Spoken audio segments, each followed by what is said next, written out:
Hello YouTube community. This is my second video of my, one of my many bikes. As many of you would have known, I've done a previous video of my Peugeot Sum-Up. I'm not going to go into details about how it died, but let's just say it died several times in a space of a few months. So, following the sale of that for 500 quid, I went and treated myself to a nice, it was new at the time, Kymco Miler 125. Bit of story on this bike. I bought it from a lovely chap in Southampton off eBay. 1400 quid with only just over 1,000 miles on the clock. About just under 3 years ago now. As you can see, it's seen better days. When I did buy it, it was brand new, absolutely lovely condition. Since then, it's been used well. As you can see, I've had two crashes on it. Crash on one side and a crash on the other. The first time on the right side just here, where the back wheel, I don't know what on earth happened, just went from underneath me in wet weather. And the second time when I tried mounting a curb in the wet, and I kind of went left and the bike went straight ahead on a busy roundabout. Now, as you can see, the location has changed since my previous videos. You're joining me from a lovely cold winter's day in Gloucestershire. Back to my bike. Well, Kymco Miler. A lot of you have probably heard, mixed reviews on Kymco's, basically about the reliability of them. My Miler just here is, I'm going to show you the speedo right now. The speedo cable popped out, not long after I bought it. Speedo cable says 3489 in miles, I think that is, or is that kilometer? You know what, I'm not even sure. That's one of them. Basically, yeah, that popped out a couple of months after I bought it. Basically, right now, I can honestly say it's probably done about 27,000 miles. The bike is still running great, as I can say. Reliable as hell. Only problems I've had with it were about 2 months ago.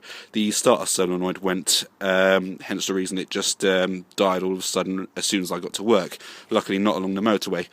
So yeah, I mean, they kept it in for a few days, sorted me about 140 quid, and yeah, it's been fine ever since.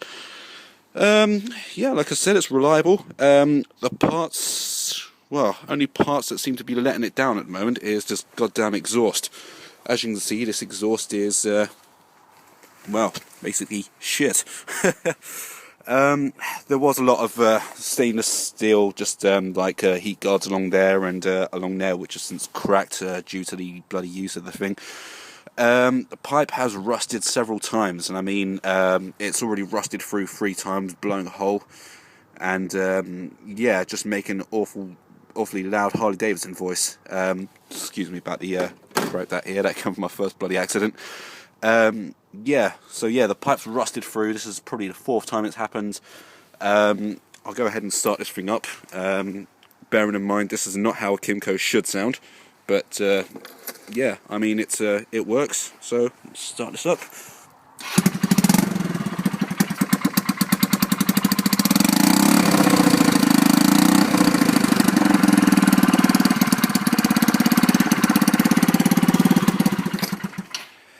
Yeah, so as you can see, it sounds like a loud Harley Davidson type machine. Not bad for a 125, but when you got to leave from work in the 5 in the morning in this quiet estate here, I don't think a lot of people actually like that. So that's got to be welded through. A lot of you are probably asking why I keep bothering to weld the pipe rather than get a new one. Well, after calling Kymco direct, they've quoted me 430 quid for a new pipe. And for some reason, looking on eBay, I cannot find a pipe for an 07 model. Well, I can, but they're kind of like twice as expensive as all the 01 to 06 models, and then the 08, I think just the 08, 09 model, until they stop making them. Well, not making them, but selling them in the UK. So yeah, basically it's 430 quid, or several times welding. Petrol goes in here. Probably does me about 85 miles to the gallon. I've taken it to work and back for the past few years with absolutely no problems. I've taken it to Hereford, which is about 45 miles away. Taken it to my parents in London, then all around London and back, probably clocking up 350 miles in the space of a day. Taken it to Brighton a couple of times, back and forth, and London and back probably about 10 times or so. Well, yeah, probably about 10 times all in all. So, as you can see, it's a very well used bike. excuse me about the stickers on the side. I put those on a couple of months ago, and as you can see, due to the recent winter weather and speed, kind of come off. That's my Armenian flag on the front, and that's my Gloucestershire flag. Well, that's my Gloucestershire flag on the front. Sorry, that's my Armenian flag on the side. Yeah, they kind of do need taken off, which I will do once I can be bothered to chisel that off. Only gripes I'd have about this bike basically are that the front headlight is very dim. Yeah, front headlight is very dim. I'd say pretty much useless in most dark conditions where there are street lights. And then when you're actually in a very dark place where there are no street lights, such as motorway, it's useful to a certain degree, but not very powerful. That and the fact that if you're leaving it on idle probably more than about 10 minutes, as you can see the temperature gauge just here will reach red within a space of 10 minutes on idle. So this does not make a great city bike. I've taken it through central London a few times, and it's redded on me quite a few times. Every time I've tried taking it through central London from West London to Kent on one of my many travels. Fuel gauge just there. Probably holds about 7 litres all in all, and I think a litre in reserve, and a whole tank with petrol prices these days will sort me out just under a tenner, and will take me from, I think, a full tank. I filled it right to the brim and took it near enough down right to empty. Took me from the Gloucestershire side of Oxford, if you want to call it that, all the way to where was it, Orpington in Kent, then all the way back up north London to Tottenham, all in the space of a tank. And I'd say it probably still had a few miles left in it, hence the reason I decided to fill up. You've probably read a few different reviews on top speed. Kymco actually say that their top speed of this, well, on the Kymco website, is about 70 miles an hour. That's about true, but on a bad day it will give you 70 miles an hour. On a good day, once it's decided to warm up, it will actually give you about 80 to 85 I've got out of it. And the day I bought it, when it was nice, new, fresh, and had good tyres on it, as I was taking it back home from Southampton, I actually reached 93 along the motorway, so not bad.